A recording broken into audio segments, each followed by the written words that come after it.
ଆରେ ସାଙ୍ଗ, ଆଜି ଗଣିତ ସାର୍ ବହୁତ ସାରା ହୋମୱାର୍କ ଦେଇଛନ୍ତି। ସନ୍ଧ୍ୟାରେ ତୁ ଆମ ଘରକୁ ଆସିବୁ, ଆମେ ସାଙ୍ଗ ହେଇ ହୋମୱାର୍କ କରିବା। ଓହୋ, ସ୍କୁଲରୁ ଫେରୁ ଫେରୁ ତୋର ପାଠ କଥା ଆରମ୍ଭ ହେଇଗଲା। ଆଗ ଖେଳି ସାରିବା, ତାପରେ ଯାଇ ଯୋଉ କଥା।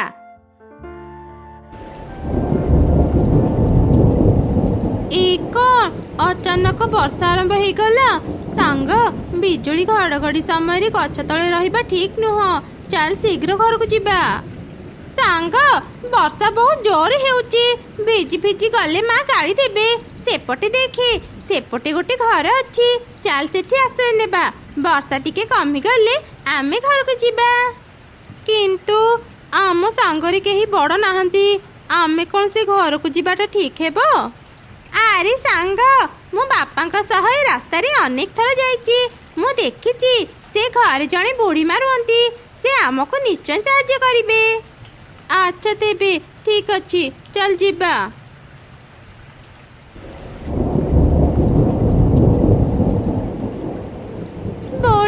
ବୁଢ଼ୀମା, ଘରେ ଅଛ ନା? ବହୁତ ଜୋରେ ବର୍ଷା ହେଉଛି। ଆମକୁ ତୁମ ଘରେ ଆଶ୍ରୟ ଦିଅ। ଆରେ ପିଲାମାନେ, ତମେମାନେ ଏତେ ବର୍ଷାରେ କାହିଁକି ଭିଜୁଛ? ଆସ ଆସ, ଭିତରକୁ ଆସ। ବହୁତ ବହୁତ ଧନ୍ୟବାଦ ବୁଢ଼ୀମା। ଆମେ ସ୍କୁଲରୁ ଘରକୁ ଫେରୁଥିଲୁ, ସେତେବେଳେ ବର୍ଷା ଆରମ୍ଭ ହେଇଗଲା। ବର୍ଷାରୁ ରକ୍ଷା ପାଇବା ପାଇଁ ଆମେ ତୁମ ଘରକୁ ଆସିଲୁ। ଭଲ କରିଛ ପିଲାମାନେ, ତମେମାନେ ଏଠି ବସ। ମୁଁ ସୁପ୍ ତିଆରି କରିଛି। ମୁଁ ଏବେ ତମମାନଙ୍କୁ ଗରମ ଗରମ ସୁପ୍ ଆଣି ଦେଉଛି। ବର୍ଷା ଟିକେ କମିଗଲେ ମୁଁ ତମମାନଙ୍କୁ ନେଇ ତମ ଘରେ ପହଞ୍ଚେଇ ଦେବି। ଏମିତି କହି ବୁଢ଼ୀ ଚଢ଼େଇ ରୋଷେଇ ଘରକୁ ଗଲା ଆଉ ସୁପ୍ ନେଇ ଆସିଲା। ବୁଢ଼ୀମା, ସୁପ୍ ବହୁତ ବଢ଼ିଆ ହେଇଛି। ତମମାନଙ୍କୁ ଭଲ ଲାଗିଲା ଜାଣି ମୁଁ ଖୁସି। ପିଲାମାନେ, ମୁଁ ତମମାନଙ୍କୁ ଏବେ ଯାହା କହିବି ମନ ଦେଇ ଶୁଣ। ମୋ ଘର ପଛପଟକୁ ଜମା ବି ଯିବନି। ଯେତେ ଯାହା ଶବ୍ଦ ଶୁଣିଲେ ବି ସେ ଜାଗାକୁ ଯିବନି। କ'ଣ ପାଇଁ ଏମିତି କହିଲେ ବୁଢ଼ୀମା? ସେଠାକୁ ଗଲେ କ'ଣ ବିପଦ ହେବ? ହଁ, ସେଠାକୁ ଗଲେ ତମେମାନେ ବିପଦରେ ପଡ଼ିଯିବ। ଆଚ୍ଛା ହଉ, ମୁଁ ଏବେ ଯାଉଛି। ମୋର କିଛି କାମ ସାରିଦିଏ। ତମେମାନେ ଆରାମରେ ବସି ଏଠି ସୁପ୍ ପିଅ। ଆରେ ସାଙ୍ଗ, ବୁଢ଼ୀମା ଏମିତି କାହିଁକି କହିଲେ? ମତେ ଲାଗୁଛି ବୁଢ଼ୀମା ତାଙ୍କ ଘର ପଛପଟେ କିଛି ଗୁପ୍ତଧନ ଲୁଚେଇକି ରଖିଛନ୍ତି। ଆମେ ନ ଯିବା ବୋଲି ସେ ଆମକୁ ଏମିତି ଡରଉଛନ୍ତି। ନାଇଁ ସାଙ୍ଗ, ମତେ ବୁଢ଼ୀମାଙ୍କ କଥା ସତ ଲାଗୁଛି। ଆମେ ବୁଢ଼ୀମାଙ୍କ କଥା ମାନିବା, ତାଙ୍କ ଘର ପଛପଟକୁ ଯିବାନି। ଆମେ ତ ସୁପ୍ ପିଇ ସାରିଲେଣି, ଚାଲେ ହାତ ଧୋଇ ହେଇ ଆସିବା।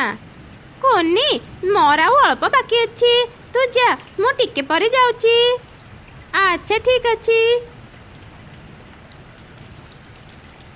କୁନି ଯାଉ କି ନ ଯାଉ, ମୁଁ ତ ଯିବି।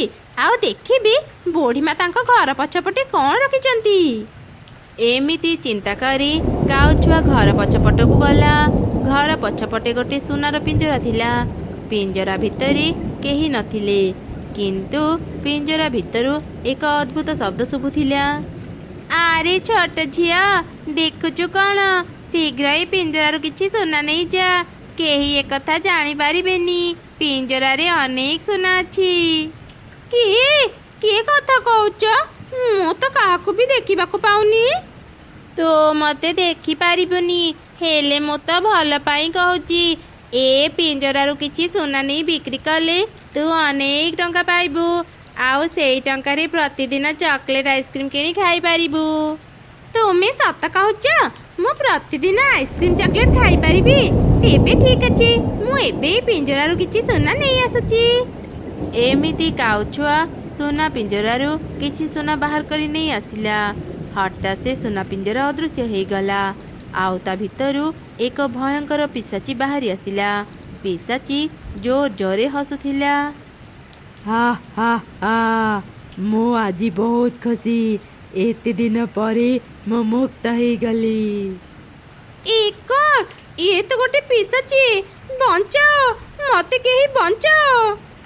ଆରେ ଛୁଆ, ଏମିତି ପାଟି କାହିଁକି କରୁଛୁ? ତୁ ମତେ ମୁକ୍ତ କରିଛୁ, ମୁଁ ତତେ ମୋ ସାଙ୍ଗରେ ନେଇଯିବି। ଆସ ଆସ ମୋ ସାଙ୍ଗରେ। ପିଶାଚି କାଉ ଛୁଆକୁ ନେଇ ସେଠାରୁ ଚାଲିଗଲା। କିଛି ସମୟ ପରେ ବର୍ଷା ଛାଡ଼ିଗଲା। ଆରେ ଝିଅ, ବର୍ଷା ତ ଛାଡ଼ିଗଲା, ତ ସାଙ୍ଗକୁ ଡାକେ, ମୁଁ ତମମାନଙ୍କୁ ନେଇ ତମ ଘରେ ପହଞ୍ଚେଇ ଦେବି। ବୁଢ଼ୀମା, ମୁଁ ମୋ ସାଙ୍ଗକୁ ପାଉନି, ମୁଁ ଘର ସାରା ତାକୁ ଖୋଜି ସାରିଲିଣି। ତୁ କ'ଣ କହୁଛୁ ରେ ମା? ସେ ଘର ପଛପଟକୁ ଚାଲି ଯାଇନି ତ? ସର୍ବନାଶ, ଚାଲ ଶୀଘ୍ର ସେଠାକୁ ଯିବା। ଏମିତି କଥା ହେଇ ସେମାନେ ଶୀଘ୍ର ଘର ପଛପଟକୁ ଗଲେ। ବୁଢ଼ୀ ଚଢ଼େଇଟି ଦେଖିଲା ସେଠି ସୁନା ପିଞ୍ଜରା ନାହିଁ। କ'ଣ? ଏଠି ତ ସୁନା ପିଞ୍ଜରା ନାହିଁ, ତା ମାନେ ପିଶାଚି ମୁକ୍ତ ହେଇଯାଇଛି। ସେ ହିଁ ତ ସାଙ୍ଗକୁ ନେଇ ଯାଇଥିବ। ଏସବୁ କ'ଣ କହୁଛ ବୁଢ଼ୀମା? ପିଶାଚି ମୋ ସାଙ୍ଗକୁ ନେଇ ଯାଇଛି? ମୁଁ ଗୋଟେ ତାନ୍ତ୍ରିକ।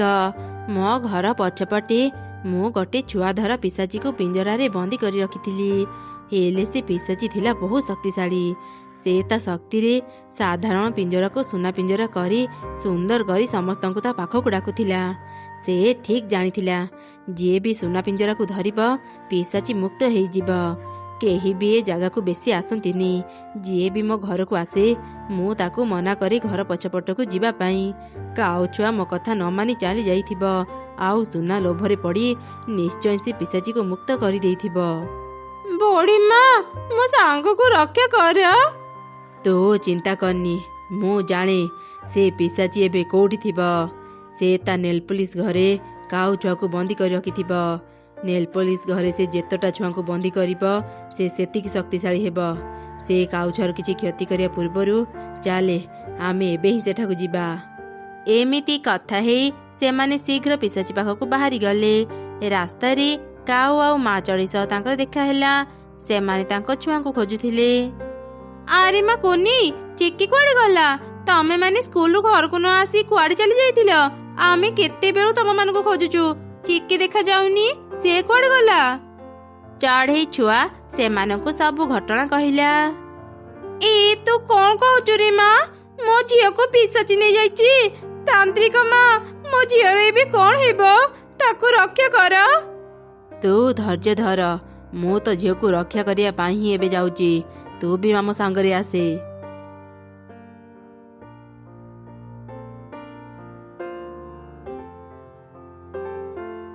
ଏବେ ମୁଁ ପୁଣି ଥରେ ଏ କାଉ ଛୁଆ ଦ୍ୱାରା ମୋ ଶକ୍ତି ହାସଲ କରିବି। ସେ ତାନ୍ତ୍ରିକ ଚଢ଼େଇ ମତେ ଆଉ ବନ୍ଦୀ କରିପାରିବନି। ମତେ ଭାରି କଷ୍ଟ ହେଉଛି, ମତେ ଛାଡ଼ି ଦିଅ। ତୁ କଷ୍ଟ ପାଇଲେ ମତେ ଶକ୍ତି ମିଳିବ। ମୁଁ ଅନେକ ଶକ୍ତିଶାଳୀ ହେଇଯିବି। ସେ ସ୍ୱପ୍ନ ତୋର ଆଉ କେବେ ପୁରା ହେବନି ପିଶାଚି। ତୁ ଏବେ ମୋ ପାଖରେ ପୁଣି ବନ୍ଦୀ ହେଇ ରହିବୁ।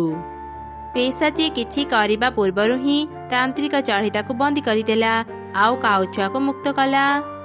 ବୁଢ଼ୀମା, ମତେ କ୍ଷମା କରିଦିଅ।